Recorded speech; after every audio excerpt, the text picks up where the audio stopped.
Bwana apewe sifa. Mungu abariki sana wana PGM. Barikiwe sana, barikiwe sana. Ni siku ya 20 tena tunaendelea na maombi yetu. Barikiwe sana uliyekuwa mwaminifu na unaendelea kumtafuta Mungu kila siku, kila saa. Ni uhakika wangu ya kwamba hautabaki kama ulivyo. Hautabaki viwango ulivyopo. Mungu ni maajabu sana. Na Mungu amenifundisha kumwamini. Inasema Wafilipi 4:6-7, kitabu ambacho nilianza kutembea nacho wakati nazidi kukua. Inasema ya kwamba usijisumbue kwa neno lolote, lakini kwa mambo matatu: omba, kusali na kushukuru, na haja zako zijulikane na wewe. Kwa hiyo Biblia inatusisitiza kwamba tusijisumbue. Sisi peke yetu hatuwezi. Huwezi peke yako, huwezi kuacha zinaa peke yako, huwezi kuacha tamaa peke yako, huwezi kuacha wizi peke yako, huwezi kuacha ulokozi, huwezi kuacha jambo lolote, huwezi kuacha masturbation, huwezi kuacha kuangalia video za pornography, huwezi kuacha peke yako. Biblia inasema usijisumbue kwa lolote. Peke yako huwezi, unahitaji neema. Maana kuna vijana wanafanya hivyo vitu, lakini anajua anakosea. Yaani anajua kabisa hapa ninakosea. Anajua kabisa hiki tunachofanya sio sahihi, lakini bado hawezi kuacha. Yaani hawezi kuacha. Kwa sababu gani? Amekamatwa. Na peke yake hawezi, anahitaji neema. Kwa hiyo Mungu atupe neema wanapichi. Tuendelee tunavyoendelea na siku ya 21 kesho. Ujitahidi kuwa mwaminifu. Ujitahidi kuwa mwaminifu. Hakikisha unakuwa mwaminifu. Ana ukweli ni kwamba hautabaki kama ulivyo. Mungu hata kuacha kama ulivyo. Mungu hata kuacha. Mungu ni Mungu mwema sana. Anatafuta mtu mmoja aliyeamua. Anatafuta mtu mmoja anayesema sasa nimeamua kufanya kwa ajili ya Mungu. Mungu anamtafuta mtu kama wewe. Kwa hiyo hakikisha hauachi kuomba, uachi kuomba. Mungu abariki. Leo tunataka na somo letu niliposti pia. Anasema kama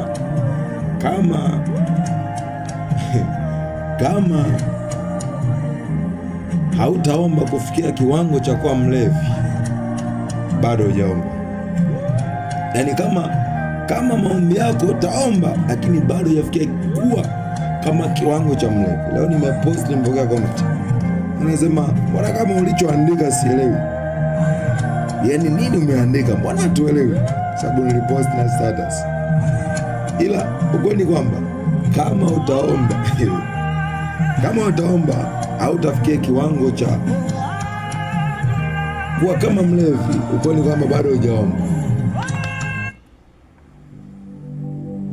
Kwa hiyo tunahitaji kuomba kufikia kiwango cha kuwa kama walevi, na hapo sasa ndio tutakuwa tunaanza kuomba. Sasa unaweza kuwa unajiuliza, kwa nini tuombe tuwe kama walevi? Nitakuthibitisha kwa maandiko. Mungu alifundisha hiki kitu kwamba lazima tuhame dimension za kuomba. Ni kweli tunaomba, lakini kuna dimension ambayo unahama, unakuwa hauombi wewe sasa. Na huo ndo wakati unaomba. Mtu atakuona wewe ni kama mlevi. Mtu akija kuangalia kuona kama wewe umechizika. Mtu atakuona kama huyu jamaa mbona kama hazipo. Lakini ndo wakati ambao sasa unaomba katika roho na kweli. Na Mungu anataka tufike kiwango cha kuomba kwa wakati. Ukishaanza kufikia hivyo viwango, utashangaa kuna vitu vinaanza kuzaliwa. Utashangaa kuna vitu vinaanza kutokea. Kwa sababu gani? Umeomba, umehama sasa hatua. Hauombi sasa unaona aibu kwamba hapo watu watanionaje? Hapo watu wakiniangalia. Hauombi kwa sababu hiyo. Unaomba kwa sababu unamtafuta Mungu. Yaani desire yako ni kumtafuta Mungu, kwamba Mungu nataka nikuone. Mimi nataka tu nikuone. Yaani wewe unachokitaka, I want to see you Lord. Nataka nikuone tu Mungu. Nataka nikuone Mungu. Yaani moyo wako umedhamiria hivyo kwamba nataka tu nikuone Mungu. Hicho ndicho kilichosalimia. Sasa lazima tuanze kuomba, tunahama dimension. Hatutakuwa tunaona matokeo. Anapije, ninaambia kweli, hatutakuwa tunaona matokeo kama tutakuwa tunaomba udono. Kama tunaomba ila bado tunasema Bwana basi mimi nipo kwa sababu labda tumelazimishwa, hatutaona matokeo. Lazima tuanze kuomba, tunahama dimension, tunahama viwango. Sasa hiyo hatuwezi peke yetu bado. Daudi pale bila sema usijisumbue kwa lolote, lakini mambo matatu: kuomba, kusali na kushukuru. Sasa nikupe sifa za mlevi kidogo. Nimekaa nikawa nasema ngoja nisione hizi sifa za mlevi. Kwa nini nataka nifundishe somo kwamba tuombe kufikia viwango vya kuwa walevi? Kwani walevi wakoje? Nadhani kwenye akili yako na una create picha kwamba hivi mlevi anaweza akawaje? Yaani image ya mlevi unaanza kumtafakari mlevi upoje. Sasa na kuongeza tu kidogo, lakini nadhani unaelewa. Mlevi ni mtu mwenye hasira. Yaani mlevi ukimkuta ni mtu mwenye hasira tu. Yaani akishalewa anakuwa ni mtu mwenye hasira. Nataka kushuhudia kidogo. Wakati fulani mimi mzee wangu ili anipatie adhabu, kama nimekosea ili anipe adhabu, yaani sikio lazima ataenda kunywa kwanza, ataenda kulewa. Kwa sababu akishalewa ndo anatafuta kale ka hasira. Kwa hiyo siku tu nikifanya kosa, yaani unakaa saa 6 unashangaja ila unajua tu hapa akirudi leo nimeisha. Na kweli akirudi tu anagonga chumbani kweli. Damian toka nje. Sasa na wewe kwa sababu usingizi wenyewe ulikuwa hauji. Damian toka nje. Unatoka. Kwa sababu ashatafuta hasira. Kwa hiyo mlevi ni mtu mwenye hasira. Lakini mlevi ni mtu ambaye hajali. Yaani kama wewe kumshuhudia mlevi, yeye hajali. Yaani yeye yupo tu akishalewa, yaani hajali. Yupo tu. Maana wakati mwingine anza akamtukana mtu mzima amemzidi umri, hajali. Yaani hivyo yeye kwake sio vitu. Kwa sababu gani? Ni mlevi. Lakini huyu mlevi ana tabia kupuuza usafi wa mwili. Sasa hiyo sitaiongelea sana. Mlevi nadhani tunaona mtu akilewa anaweza akaanguka tu akajigaragaza akafanya hivi, yaani anafanya anachojisikia. Huyo ni mlevi. Hajali, yani hajali. Awe amevaa suti anaweza akaanguka chini akajigaragaza. Awe yupo smart. Kwa sababu gani? Hajali, yani hivyo vitu hajali. Huyo ndo mlevi. Lakini sifa ya mlevi nilipenda kidogo. Anasema anajiamini kupitiliza. Yani mlevi mlevi bwana akishalewa, yani anaweza kaona, yani ile confidence inaongezeka, yani ule ujasiri unaongezeka, kujiamini kunaongezeka. Sio kama alivyokuwa kabla hajalewa. Akilewa hata woga unakuwa haupo. Ndio maana anaweza muda mlevi akafanya kitu cha ajabu. Yani anaweza hata akaumia, mguu hata ukavunjika, lakini bado hata hawazi, haoni maumivu.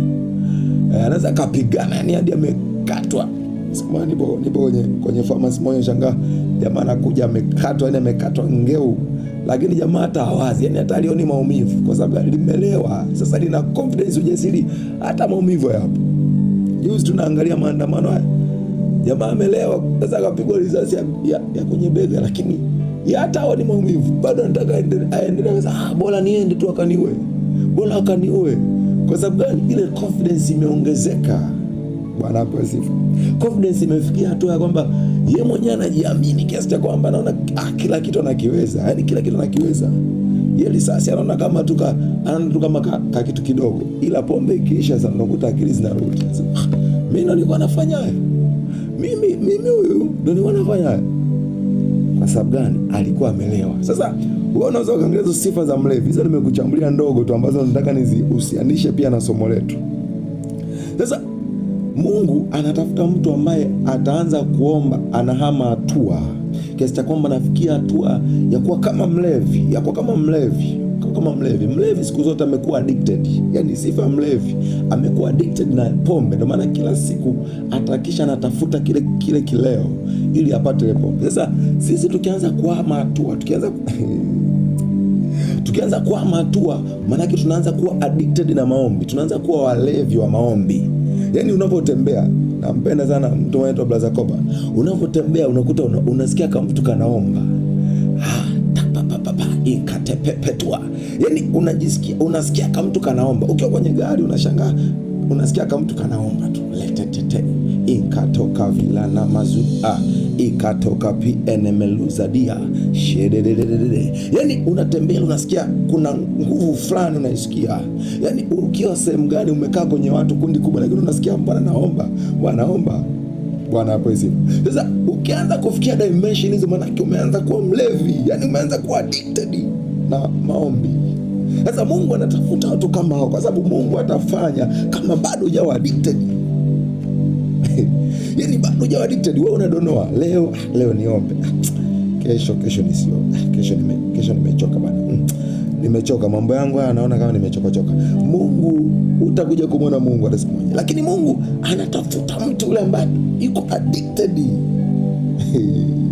Ana consistency ya kuomba. Kuwa addicted maana yake ni consistency. Ndio maana mlevi ana consistency ya kunywa pombe kila siku. Yani hata hakikisha yani unakuta mlevi hata familia yake hahudumii, ila anachokihakikisha kwamba hakikisha nimelewa. Yani kwa sababu anakwambia nisipolewa anasikia kiwi kaka, yani kiwi nani bana. Yeye anachokihakikisha kwamba amelewa. Addicted. Sasa kuwa addicted maana yake una consistency, kwamba kile kitu unakirudia kila siku. Kwa tukiwa na uwezo wa kurudia kila kitu kila siku, ya kwamba tunaomba asubuhi, mchana, jioni, wakati wote. Biblia inasema Luka 18:1 akawaambia kwa mfano, imewapasa kuomba siku zote wala wasikate tamaa. Men are always ought to pray. Yani wakati wote tumeambiwa kuomba. Wathesalonike wa kwanza 17 Biblia inasema ombeni bila kukoma. Pray without ceasing. Sasa tukishaanza kufikia hizo hatua, nawaambia ukweli tena. Ukishaanza kuwa addicted maana unakuwa na uwezo wa kudumu. Ukishaanza kuwa na uwezo wa kudumu, ndio wakati ambao utaanza kumwona Mungu. Mungu haonekani kwa mtu ambaye hana uwezo wa kudumu. Haonekani kwa mtu ambaye ana mawenge eti leo anaomba, kesho nipumzike, kesho kuta niombe, kesho nipumzike. Mungu amtokee mtu kama huyo. Mungu anamtokea yule mtu ambaye yupo addicted na maombi. Unaweza usiombe kwa sauti, ukawa umekaa mbele za watu, uko sehemu ya watu kabisa, lakini unaomba la toka vientebeluva lizadia. Unaomba unasikia kabisa una speaking tongue. Unaomba unazitema tongue, unapiga tongue ratetetea inkatoka pia. Unapiga story kabisa. Vipi bwana fresh mnaenda vizuri letepelunta bazua. It is about power. Yaani unasikia kabisa unaomba. Uko unatembea peke yako unashangaa tu. Mbona kama naomba kabisa la tata. Mtu mmoja kama anashinda akasema sasa yupo anaomba, yupo kwenye gari. Anaomba kimoyomoyo. Ratoka vilantu bazi entebeluda bia yana malinta bazudi antobariva lizadia. Bwana naomba usinyamaze. Yeye anaomba kimoyomoyo. Sasa akashangaa baadaye amejisahau.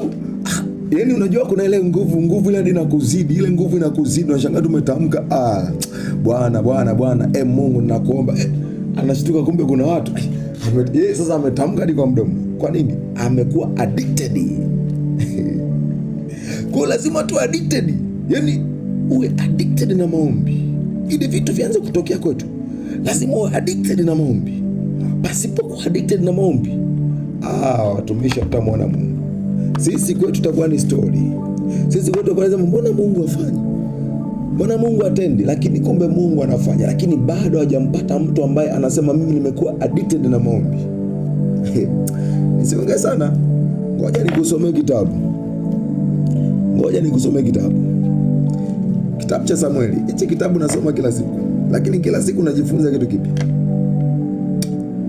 Samueli wa kwanza 1 mstari wa 12. Biblia inasema, nisikilize kwa makini. Ikawa hapo alipodumu kuomba mbele za Bwana, Eli akamwangalia kinywa chake. Huyu mwanamke tunamjua, Hana tunamjua, na najua umekisoma sana, najua pia nimekisoma sana, lakini leo nataka nikuonyeshe kitu cha tofauti ambayo hujawahi kukifikiria wala hujawahi kukiangalia. Anasema 12, ikawa hapo alipodumu kuomba mbele za Bwana. Jambo la kwanza Mungu anifundisha kwamba alipodumu katika kuomba, alipodumu kwa Kiingereza wanasema consistency, yani alipokuwa na uwezo wa kuendelea. Consistency iko na uwezo wa kuendelea, ni wafundisha watu fulani. Consistency ni uwezo wa kuendelea kulifanya jambo lile, kulifanya kila siku. Kwa hiyo Hana alipokuwa na uwezo wa kudumu, inasema ikawa hapo alipodumu kuomba mbele za Bwana. Yani Hana alipodumu. Sasa kuna neno alipodumu, unaweza kuwa unasoma kila siku, lakini alipodumu, sikiliza, vitu havitokei kama utakuwa na uwezo wa kudumu. Sasa kuwa na uwezo wa kudumu manake ni kuwa addicted na hicho kitu, kwa sababu utakuwa na uwezo wa kudumu kama hicho kitu hakija kuathiri. Ndio maana mlevi yeye, kwa sababu ameathiriwa na pombe, ndio maana kila siku kama ni jioni ratiba yake lazima aende kunywa. Wengine asubuhi anakunywa, mchana anakunywa, jioni anakunywa, siku zima unamkuta amelewa. Kwa sababu gani? Kile kitu kimemuathiri, kimemuaddict kwa sababu ana addiction kile kitu. Ndio maana kila wakati anakihitaji, kila wakati anakitaka. Sasa Mungu anatafuta watu kama ambao wao wanataka maombi, kila muda anataka maombi. Sikiza, kwa nini nakwambia alidumu katika kuomba? Ukirudi sura mstari wa kwanza anasema palikuwa na mtu mmoja Walama, msufi wa nchi, mlima huyo Elikana. Mstari wa pili anasema naye alikuwa na wake wawili, akaelezea. Mstari wa tatu ndo point yangu, anasema na mtu huyo alikuwa akikwea kutoka mjini kwake mwaka kwa mwaka. Sasa unaweza ukaimagine this consistency. Manake watu kukwea, manake hiyo sehemu hatujui ilikuwa ni sehemu ina umbali gani. Sisi tulikuwa hatujui, na hatujui, hakuna magari, hamna nini, ila pia nasema hao watu walikuwa wakikwea mwaka kwa mwaka. Yani mwaka kwa mwaka watu wanakwea, wanaenda kusali, mwaka kwa mwaka wanaenda kumtafuta Mungu aliko, mwaka kwa mwaka. Sasa this is a consistency. Hii ni kuwa addicted. Manake kitu huwezi kwa kiendea mwaka kwa mwaka unakitafuta kama hakija kuathiri. Hicho kitu ambacho kimekuathiri utakuwa unaenda kukitafuta mwaka kwa, yani iwe ni mwaka iwe ni siku kwa siku, utakuwa unakitafuta kwa sababu ni kitu ambacho kimekuathiri. Sasa kwa sababu Elikana na familia yake walikuwa addicted na maombi, walikuwa addicted na kumtafuta Mungu, ndio maana alikuwa na uwezo wa kukwea mwaka kwa mwaka. Alafu alikuwa akienda, anasema sasa sikiliza, anasema ili kuabudu na kumtolea Bwana majeshi dhabihu katika Shilo.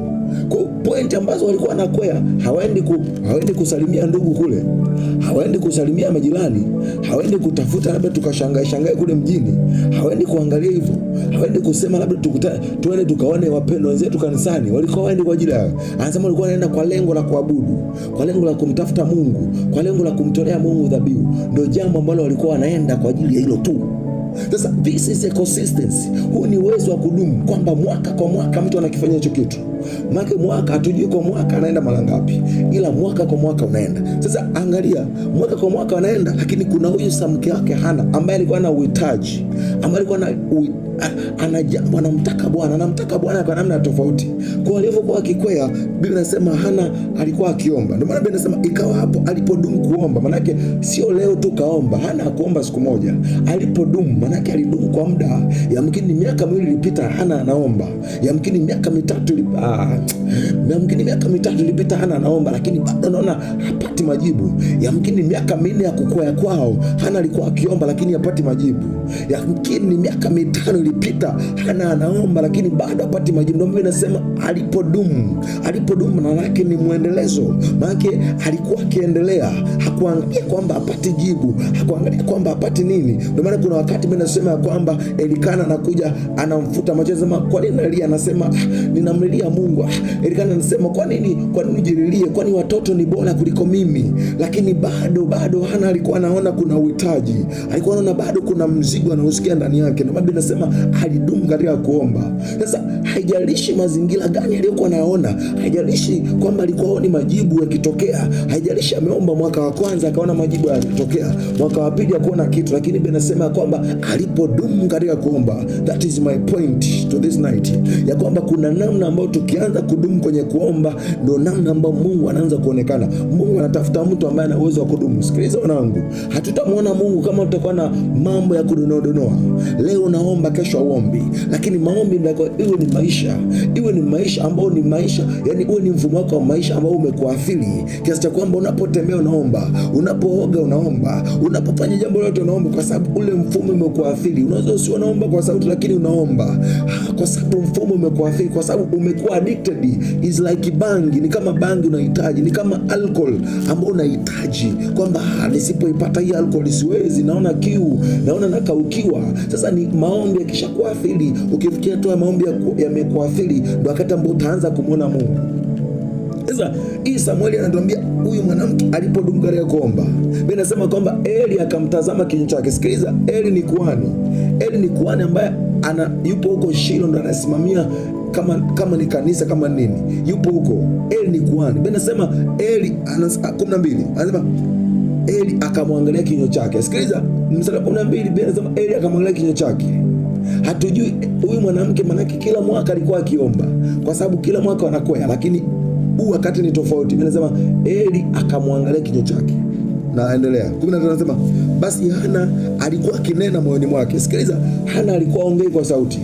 Sikiliza, Hana alikuwa aongei kwa sauti, haongei maneno yanatoka, lakini Biblia inasema Hana alikuwa akinena moyoni mwake. Hapo Biblia inasema midomo yake tu ilionekana kama ananena, sauti yake isisikiwe.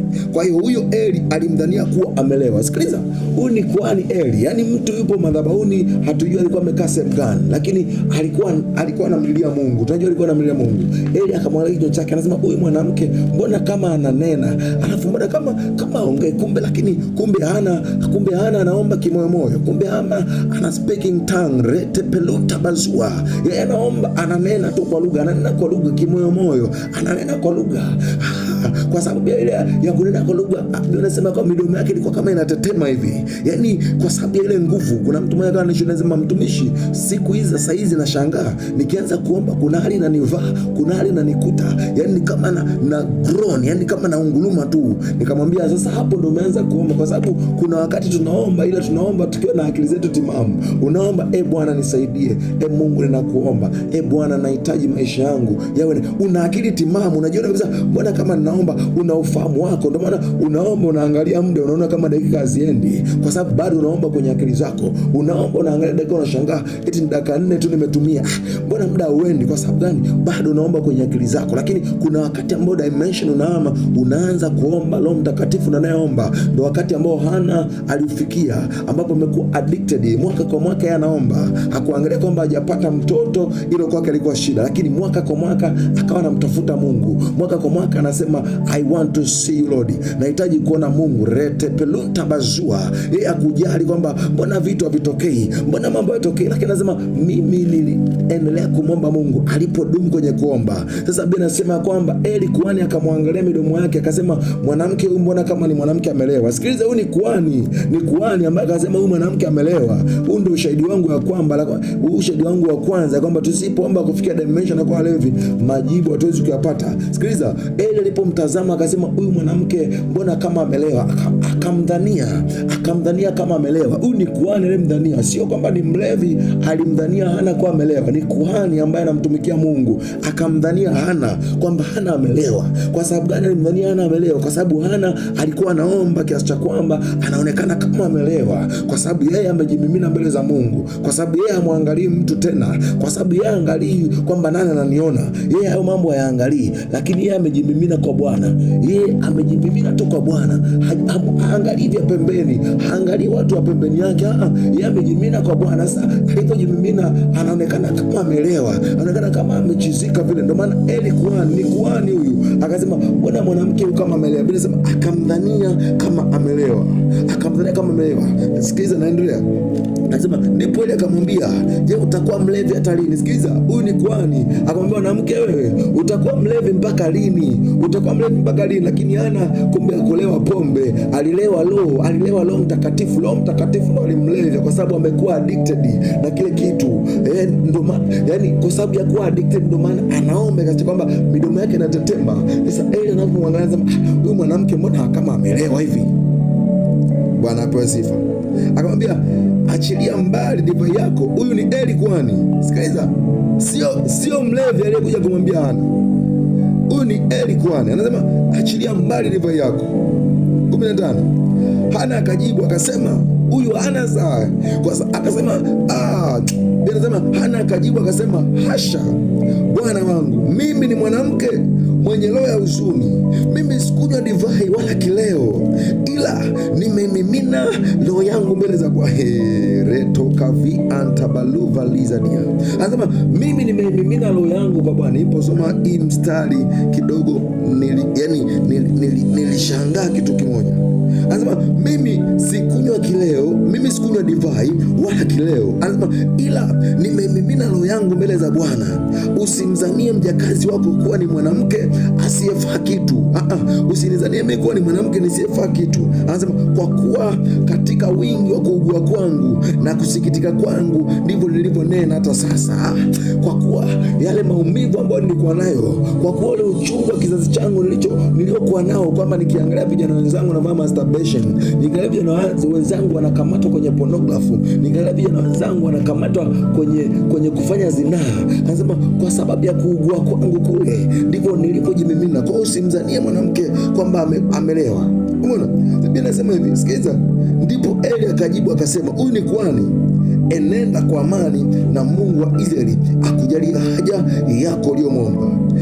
Eli hata kutaka kujua huyu mwanamke amejimimina mbele za Mungu anaomba nini, lakini akamwambia enenda na Mungu akujalia haja ya moyo wako uliyoomba.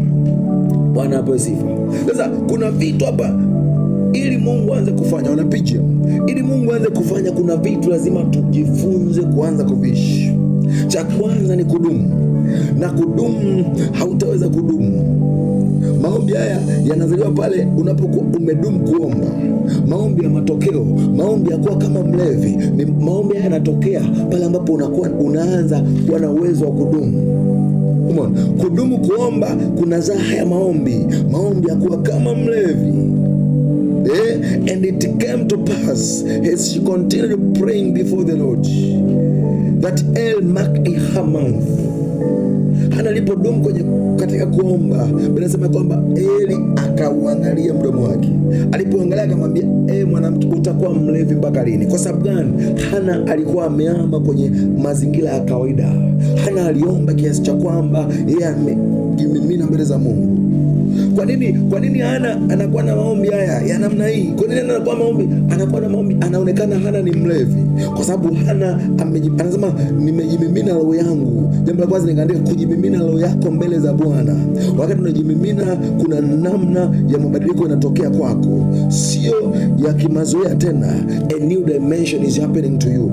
Yani ule wakati unajimimina kwa roho na kweli. Ndio maana Hana anasema alivyojimimina kwa roho na kweli, akaama hatua, akaama dimension, kwa sababu moyo wake wote ameumimina mbele za Mungu. Anasema I want to see you Lord.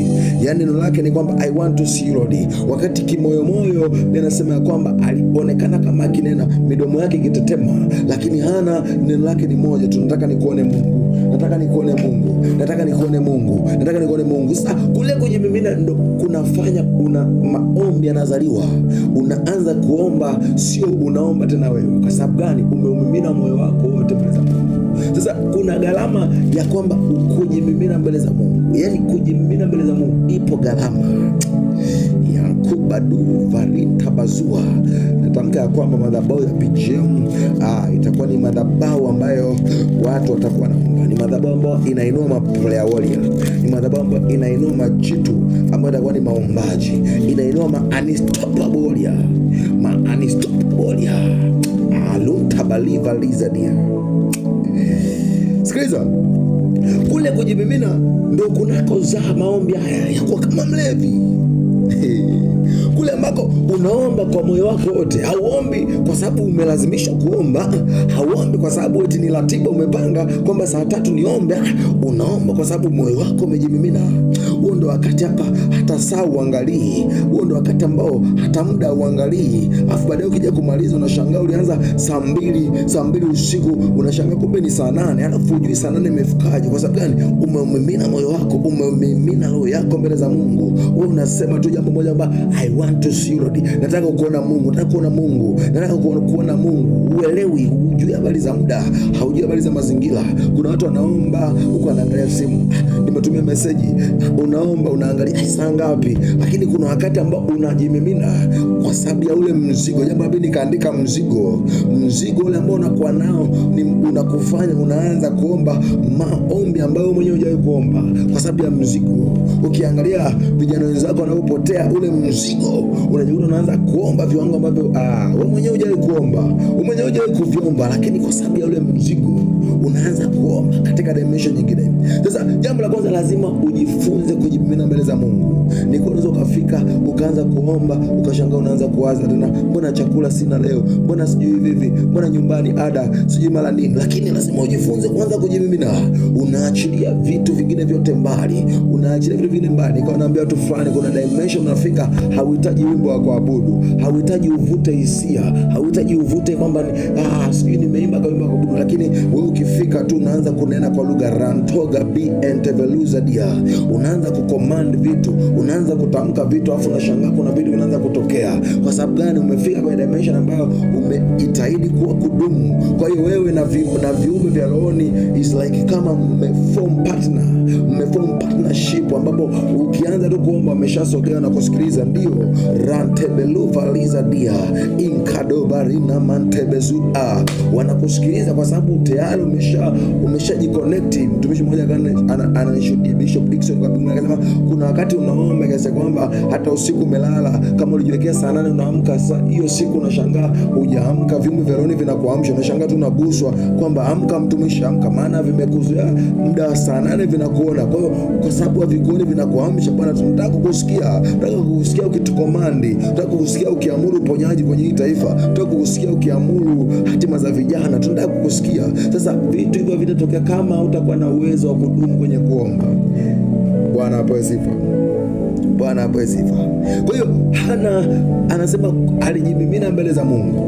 Anasema na kule kuugua kwangu na kule kusikitika kwangu, ule mzigo ambao alikuwa nao ndio kitu ambacho ikamfanya aendelee kuomba. Sikiliza, kuna wakati Mungu anaweka mzigo kwako. Ndio maana kuna wakati unaweza ukaue. Mtu mmoja akasema mimi maombi yangu nasemaga tu Holy Spirit trouble me Holy Spirit trouble me. Kwa nini? Yeye anataka Roho Mtakatifu amsumbue, maana Roho Mtakatifu ampe mzigo tu. Ampe mzigo, kama ni kuomba ampe mzigo wa kuomba. Yani Holy Spirit amtrouble tu. Yani amtrouble, anasema Holy Spirit trouble me Holy Spirit. Kwa nini? Kwa sababu anataka asumbulize. Kuna wakati unaweza ukaanza tu kwamba Roho Mtakatifu nipe mzigo mimi. Nipe mzigo, sababu ukiwa na mzigo kuna namna unaanza kuomba kwa dimension ambayo sio kitoto tena. Unaanza kuamuru vitu vinatokea. Sio maombi ya kujiombea eti Mungu nisaidie nipate afya, sijui nipate nini. Au sio maombi. Kuna maombi binasema kwamba hatupati vitu kwa sababu hatuombi. Lakini kama hata tukiomba tunaomba vibaya ili tuvitumie kwa manufaa yetu. Ipo namna ambayo Roho Mtakatifu ndio mwenyewe anatusaidia kuomba. Na wakati hauombi wewe, sasa Roho Mtakatifu ndio anaomba. Yaani mwenyewe unaweza ukashangaa nilikuwa naomba nini, lakini Roho Mtakatifu ndio alikuwa anaomba. Sasa hizo ndio dimension ambazo tunataka tuame. Kule kujimimina, sisi tunachokifanya ni kujimimina mbele za Mungu. Kwamba tumeutoa muda wetu, tunajimimina mbele za Mungu. Kwamba Mungu tumejimimina kwako. Tumejimimina kwako, prayer gathering ministry tumejimimina kwako. Tunatamani tukuone. We need to see you Lord. Tunahitaji kukuona wewe Bwana. Kule kujimimina ndo kutakako tufanya tuanze kumwona Mungu namna nyingine. Bwana apewe sifa. Kwa kama ukijiona upo kwenye prayer gathering ministry na bado unajiona wewe maombi yako ni ya kitoto tu yaani wewe kujioni bado unajifikiria, sio kwamba umetingwa na kitu, sio kwamba kuna kitu kinakutinga ushindwe kujioni, lakini nikatabia umekaweka, nikatabia tu kwamba bwana wataongea nini, kwani watafanya nini, bado ujue bado ujue bado, yani ujue bado una bado ndio, lakini wewe kujua ni unaona bwana mimi nimechoka, sababu zinakuwa nyingi, vitoto vinakuwa vingi, ujue bado. Lakini ukiwa addicted, hata kabla ya muda hujafika unatamani jamani, leo tufanye ibada kwa sababu upo addicted. Sasa lazima tuwe addicted kwenye maombi. Lentoga vi antabaluva lizadia. Lazima tuwe addicted kwenye kuomba. Lazima tuwe addicted kama walivyo addicted kwenye pombe. Sasa sisi hatulewi pombe, tunalewa roho. Kwa hiyo kule kujimimina, lazima tujifunze kujimimina mbele za Mungu. Lazima tujifunze kudumu. Na uwezo ukawa na uwezo wa kudumu kama hujawa addicted. Ukishakuwa addicted, lazima utakuwa na uwezo wa kudumu, kwa sababu kila siku utakuwa unakitaka hicho kitu, kwa sababu ni kitu chako. Kuna vijana wamekuwa addicted na masturbation kiasi cha kwamba wanasema kuna hormone inajizalisha. Kwa hiyo akiweka bando, kitu cha kwanza anachokiwaza ni kwamba hapa niangalie pornography, nifanye masturbation, kwa sababu amekuwa addicted. Sasa kila muda anaweza kujikaza, lakini kila muda atataka kufanya. Kwa sababu gani? Amekuwa addicted. Kwa hiyo ukiwa addicted, hicho kitu utakuwa unataka kukifanya. Wanapiga, mwambie mwenzako lazima tuwe addicted. Lazima tuwe addicted, yani lazima tuchanganyikiwe. Hamna ustaarabu, hamna kuwa na ustaarabu. Lazima uchanganyikiwe. Sikiliza, tuna siku 10 zimebaki. Ndani ya siku 10 mwambie Mungu, natamani utuone. Kama ulikuwa sio mwaminifu, neema ya Mungu ipo bado. Neema ya Mungu ipo bado. Kama ulikuwa sio mwaminifu, utakasikiliza audio hii. Kama ulikuwa umesoma mwaminifu, siku 10 hizi ni siku za Mungu. Sijawa mwaminifu nyuma, lakini sasa nataka kwenda na hiyo. Nataka kutembea na mimi. Nataka kutembea pamoja, kwa sababu tukishatoka hapo utashangaa kuna nguvu ambayo ipo hapo, wewe unashindwa kuoperate kwenye nguvu. Bwana hapo sifa. Sasa ushahidi wa pili nikupatie. Sasa mtumishi anaongea ametaja kitabu kimoja. Ushahidi wa pili kwamba lazima uombe, kiasi kwamba ifikie dimension watu wanakuona wewe ni mlevi. Sikiliza, Matendo ya Mitume 2 na kusomea siku ya Pentecost, na kusomea uone ushahidi. Matendo 2 anasema, sianzi mstari wa kwanza, mstari wa 6 anasema, ili siku ya Pentecost ilipotokea, wale watu walikuwa kwenye nyumba, anasema ukatokea uvumi kama upepo ukaijaza ile nyumba. Sasa mstari wa 6 anasema, basi sauti hii iliposikiwa, anarudia, basi sauti hii iliposikiwa, makutano walikutanika, wakashikwa na fadhaa, kwa kuwa kila mmoja aliwasikia wakisema kwa lugha yake mwenyewe. Sikiliza, hao watu ndimi zao, Biblia inasema kukatokea kama ndimi za moto, alafu zikagawanyika. Kwa ndimi zilipopasuka, kwa kuna wakati unaweza ukawa naomba tu, Bwana nahitaji ndimi zangu zipasuke. Yaani ikawa ni prayer point yako, nahitaji ndimi zipasuke. Unaweza ukawa hujui kunena kwa lugha, uelewi, hata unasikia tu unanena kwa lugha hujui. Unaambia Mungu, nataka ndimi zipasuke, ndimi zipasuke, ndimi zipasuke, ndimi zipasuke, ndimi zipasuke, ndimi zipasuke. Shangaa ndimi zinapasuka, hapo unaanza kusema lugha ambayo wewe mwenyewe hujai kusema. Unaanza kunena tu retetetega inkatoka pi latuka vi antabaduba livalizadia. Unaanza kunena kwa sababu ndimi zimepasuka. Ndicho kilichowatokea watu siku ya Pentecost. Sasa sikiliza, mstari wa 7. Sasa watu makutano waliposikia wakasema, hii ni nini? Mbona tujawahi kukiona? Watu wananena kwa lugha mpya. Watu wanasema kwa lugha mpya. Mstari wa 7, wakashangaa wote, wakastaajabu, wakiambiana, tazama, hao wote wasemao si wa Galilaya? Imekuwaje basi sisi kusikia kila mtu lugha yetu tuliozaliwa nayo? Ninaruka hapo 12. Anasema wakashangaa wote, wakaingiwa na shaka, wakiambiana, maana yake nini mambo haya? Wengine walidhihaki wakisema, wamelewa. Umelewa? Akasema wengine wakadhihaki wakisema, wamelewa kwa mvinyo mpya. Tena sio mvinyo mpya, yani kama ni pombe, new brand. Wakawadhihaki wakisema, hao jamaa wamelewa kwa mvinyo mpya, new brand. Wamelewa kwa Kevanti. Wamelewa kwa Kevanti, pombe mpya. Sijui pombe mpya. Lakini wakasema, wakawadhihaki wakasema, hao watu wamelewa. Kwa nini wakaenda kwenye kwamba watu wamelewa? Kwa sababu gani? People ni watu wanaomba, kiasi kwamba wanaomba sio wao wanaomba. Ndio maana wakiangaliwa wanaona kama hao watu mbona kama wamelewa, kwa sababu wanatamka lugha yenyewe haieleweki. Mtu anakusikia unasema tu retetetea inkatoka vila tabazudi litoka via nama arode beberuna masua yeteke pepeswa. Sasa mtu akikutazama anasema, huyu jamaa anaongea nini? Hii jamaa limelewa hili. Sasa hapo ndo unakuwa umeanza kuomba. Sasa ukifikia viwango ndo unakuwa umeanza kuomba. Sasa Bwana hapo sifa. Sasa naendelea 14. Petro akasimama pamoja na wale 11, akapaza sauti akawaambia, enyi watu wa Uyahudi na nyinyi nyote mkao Yerusalemu, lijueni jambo hili, mkasikilize maneno yangu. Sivyo mnavyodhani, watu hao hawakulewa. Petro huyo akasimama, watu hao hawakulewa, msiseme watu wamelewa. hawajalewa kwa mvinyo, ila wamelewa point, wamelewa law. Bwana hapo. Kwa maana ni saa 3 ya mchana. Huo mwanangu ilikuwa ni saa 3, yani ilikuwa ni saa 3 ya mchana kabisa, saa 3 kabisa, saa 3 ya mchana. Sasa watu wanalewaje saa 3? Anasema lakini jambo hili ni lile lilo na nabii na kinywa cha nabii Isaya, itakuwa siku za mwisho, asema Mungu, nitamwagia watu wangu roho yangu, na wana wenu na binti zenu watatabiri, na vijana wenu wataona maono, na wazee wenu wataota ndoto. Petro akasema, msiseme watu wamelewa. Watu hawajalewa. Bwana pezi, hawajalewa. Watu hawajalewa, msiseme wamelewa. Hawajalewa watu, lakini wamejimimina mbele za Mungu, kwa sababu hawaombi wao. Roho wa Bwana amemwagika, ndimi zimewapasuka, wanashindwa kujizuia. Kuna wakati unaomba unashindwa kujizuia, maana ndimi zimekupasuka, ndimi zimepasuka, kwa hiyo unashindwa kujizuia. Unaomba tena, yani unashindwa kujizuia. Ukitaka kuacha unashangaa moyo unauma, mzigo mkubwa. Ukiangalia kizazi chako moyo unauma, unajikuta unaendelea kuomba. Unashangaa huwezi kuacha, huwezi kukoma kwa sababu ya ule mzigo, ile burden. Sasa Mungu anatafuta watu kama hao. Anatafuta mtu kama huyo ambaye ana mzigo, kwamba I want to pray. Anasema nataka kuomba. Mungu anatafuta mtu kama huyo. Bwana hawezi. Sasa ili ni andiko la pili la Mungu. Wakazaniwa kwamba wamelewa. Hana akazaniwa kwamba wamelewa. Kwa lazima tubadilishe viwango vyetu vya kuomba. Tuanze kuomba kuwa kama walevi.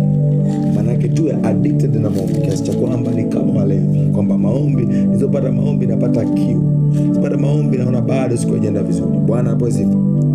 Mungu akubariki. Naomba nimshukuru Mungu kwa dakika chache. Asante Bwana kwa ajili ya neno. Asante Mungu kwa ajili ya somo. Ni siku ya 20 leo.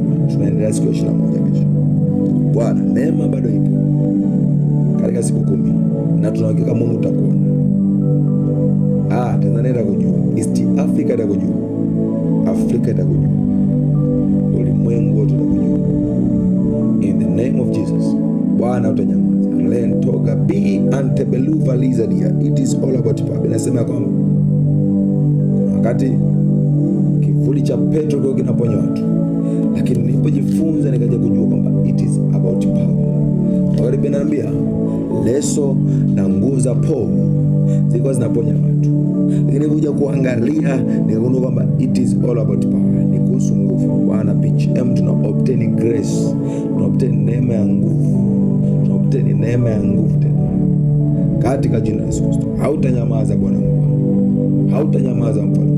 Asante mfalme, asante Jehova Shamu kwa ajili ya kila mmoja. Mungu tupe nguvu ndani ya siku 10, tupe nguvu Bwana, tupe kutembea tena katika jina la Yesu.